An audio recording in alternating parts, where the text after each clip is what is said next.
اعوذ باللہ من الشیطان الرجیم بسم اللہ الرحمن الرحیم۔ رسول اللہ صلی اللہ علیہ وآلہ وسلم نے ارشاد فرمایا، اوپر والا ہاتھ یعنی دینے والا ہاتھ نیچے والے ہاتھ یعنی لینے والے ہاتھ سے بہتر ہے۔ السلام علیکم، میرا نام ہے بیبرس محمد بن کامران۔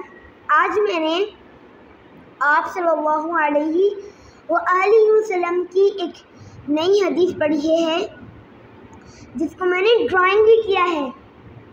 اس حدیث کا مفہوم ہے اوپر والا ہاتھ یعنی دینے والا ہاتھ نیچے والے ہاتھ سے یعنی لینے والے ہاتھ سے بہتر ہے۔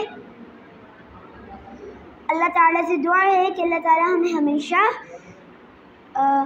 دینے والوں میں بنائے، آمین ثم آمین یا رب العالمین۔ جزاک اللہ خیر۔ السلام علیکم ورحمۃ اللہ وبرکاتہ۔